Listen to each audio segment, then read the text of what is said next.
तांदळाचा वेगवेगळ्या प्रकारे आपल्या आहारामध्ये कसा वापर करतात ही जी सिरीज आहे, तर त्यातला आजचा जो व्हिडिओ आहे तो खूप महत्त्वाचा आहे. कारण ह्या व्हिडिओमध्ये आपण ॲक्च्युली भात कसा बनवायचा ते शिकणार आहोत. खरं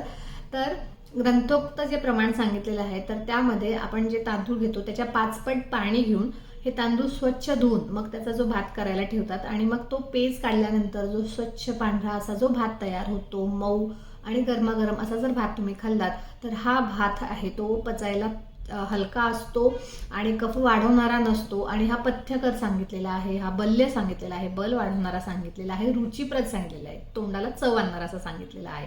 पण याच उलट जर का तुम्ही तांदूळ न धुता भात करत असाल किंवा जर भात अर्धा कच्चा राहिलेला असा भात असेल किंवा मग भात हा थंड झालेला असेल, शिळा झालेला असेल, तर मात्र तो पचायला जड होतो, कफ वाढवणारा ठरतो आणि मग त्याच्यातून पुढे जाऊन काही आजार पण होऊ शकतात. जसं की बऱ्याच स्त्रियांना हा शिळा भात खाण्याची सवय असते, तर अशा महिलांमध्ये कफ वाढून, आम वाढून त्याच्यातून पुढे आजार, बऱ्याचदा हॉर्मोनल डिसीजेस जे आहेत स्त्रियांच्या बाबतीत जास्त असतात, कारण त्यांच्यामध्ये हे शिळं खाण्याचं प्रमाण जास्त असतं.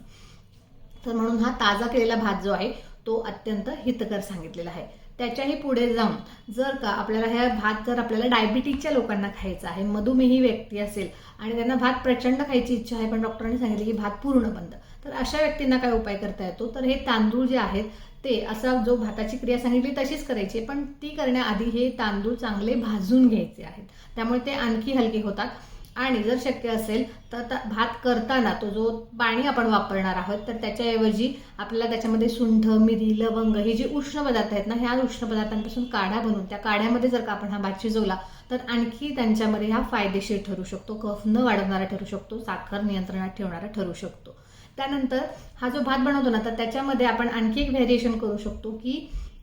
भात हा बनवताना तो दुधामध्ये बनवू शकतो किंवा मांसरस जो आहे, वळणी भात जो असतो, तशा प्रकारे जर का आपण हा भात बनवला तर तो आणखी पौष्टिक होतो. मग लहान मुलांना किंवा वृद्धांना किंवा मग जे अशक्त आहेत किंवा ज्यांना नुकतेच कुठल्या आजारातून उठलेले आहेत, तर अशा लोकांसाठी हा पथ्यकर भात आणखी छान काम करताना दिसू शकतो. तर अशा प्रकारे आपण पदार्थ कुठले मिक्स करतोय, त्याच्यावरती कुठल्या प्रक्रिया करतो आहेत, किती वेळ शिजवतो आहे, किती प्रमाणात शिजवतो आहे, तर ह्या सगळ्या गोष्टींवरती त्या पदार्थाचे गुण अवलंबून असतात. त्यामुळे प्रत्येक वेळी एक पदार्थ सरळसोट बंद करणंही चुकीचं आहे. त्याच्यातले व्हॅरिएशन समजून घेऊन जर का आपण तो पदार्थ खाल्ला तर आपल्याला त्याचा त्रास न होता आपल्याला त्याचे गुण चांगल्या प्रकारे मिळू शकतात. आणि जर का तुम्हाला हे सगळं शिकायचं असेल तर तुम्ही माझा free Ayurveda lifestyle master class join करू शकता. त्यासाठीची जी लिंक आहे ती आपल्या व्हॉट्सअप कम्युनिटीमध्ये येते आणि ही व्हॉट्सअप कम्युनिटीची लिंक जी आहे ती तुम्हाला फर्स्ट कमेंटमध्ये मिळून जाईल. त्यामुळे नक्की कम्युनिटी जॉईन करा आणि हा फ्री लाईव्ह मास्टर क्लास नक्की अटेंड करा. व्हिडिओ आवडला असेल तर नक्की लाईक करा, शेअर करा आणि चॅनलला सबस्क्राईब